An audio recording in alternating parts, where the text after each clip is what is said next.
The wind came without warning, sharp and loud between the glass towers of downtown Seattle, and in a single humiliating second, it lifted the hem of a powerful woman's tailored dress and froze time around her.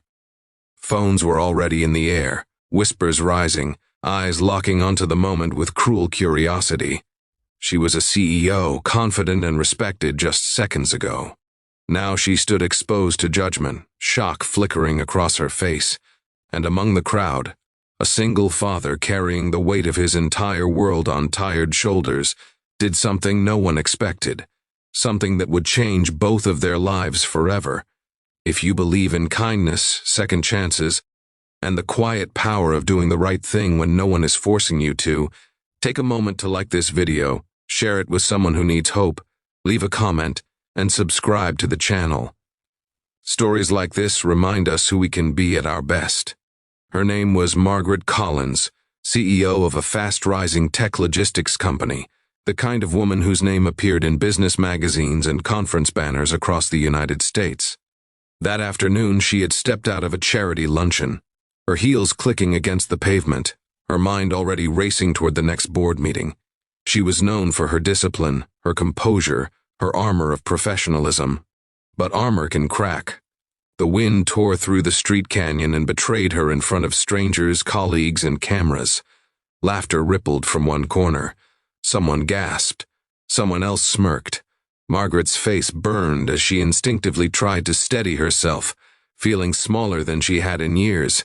Standing just a few feet away was Nathan Reed, a single dad who hadn't planned on being there at all. He'd taken a day off from his warehouse job to attend a free career seminar across the street, hoping, quietly, desperately, to find a path to something better for his 8-year-old son. Life had narrowed since his wife passed away 3 years earlier. Every choice, every sacrifice, every exhausted night was for that boy waiting at home with homework and questions Nathan didn't always know how to answer. Nathan wasn't dressed like the executives around him. His jacket was worn, his shoes scuffed, but his eyes were kind, observant, and steady. When the wind struck and the moment shattered, Nathan didn't think. He moved. Without drawing attention, without hesitation, he stepped forward and positioned himself between Margaret and the crowd, turning his back to her and raising his jacket just enough to block the view. It was a simple act, quiet and instinctive, but it stopped the laughter mid-breath. Phones lowered, the air shifted. In a world that seemed eager to watch a powerful woman fall, a tired man chose dignity over spectacle. Margaret felt it before she fully understood it. The sudden shield, the pause, the absence of eyes. She looked up, startled, and saw the back of a stranger who expected nothing in return. Her composure returned slowly, stitched together by gratitude she hadn't prepared for.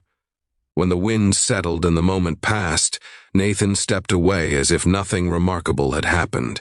He didn't smile. He didn't wait for thanks. He simply returned to the sidewalk, disappearing into the crowd like an ordinary man. But Margaret wasn't the same. The meeting she rushed into afterward blurred into irrelevance. Her thoughts kept circling back to the man with worn shoes and steady hands. In a city full of ambition, he had chosen decency without reward. That night, alone in her penthouse overlooking the lights of the city, she thought about power, how easily it could isolate, how quickly it could disappear. She realized that in her climb she had forgotten what grounded her in the first place. A week later, Margaret made an unusual request to her executive assistant. She asked for information, not about competitors or investors, but about a man named Nathan Reed, if such a person could be found. It took time, but eventually she learned about the single father, the warehouse shifts, the seminar he never finished attending that day. She learned about the little boy, and something inside her shifted from curiosity to resolve. Nathan was stunned when he received a call inviting him to an interview at Collins Integrated Systems. He assumed it was a mistake. People like him didn't get calls like that. Still, he showed up, heart pounding, rehearsing explanations he wasn't sure he'd need. When he walked into the glass-walled office and saw Margaret Collins standing there, recognition dawned slowly. then fully. She smiled. Not the polished smile from magazine covers, but a genuine one, softened by humility.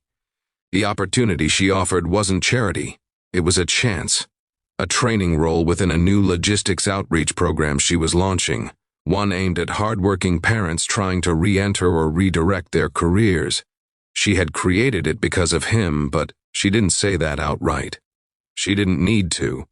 Nathan earned the role with honesty, effort, and the quiet resilience forged through loss. Months passed.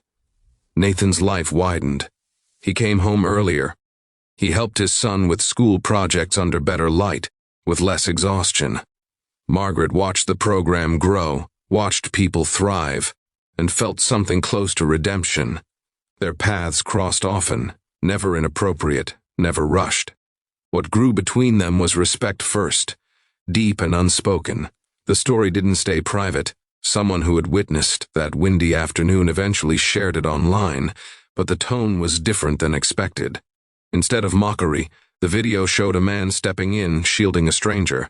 The comments shifted from ridicule to reflection. The internet, for once, chose admiration.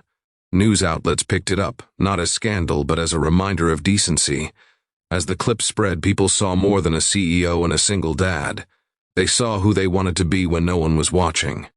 Margaret addressed the story.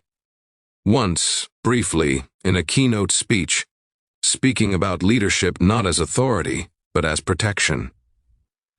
Nathan never spoke publicly about it at all. He didn't need to. If this story has touched your heart even a little, please take a moment now to like the video, share it with someone who believes in goodness, and subscribe to the channel. Your engagement helps stories like this reach people who need hope. And before this story ends, leave a comment telling us what you would have done in that moment. Would you have stepped forward or looked away? In the end, it wasn't the win that defined that day. It was the choice made in a single second by someone with nothing to gain. And sometimes, that is how lives change. Not through power, wealth, or titles, but through quiet courage that reminds us we are still human.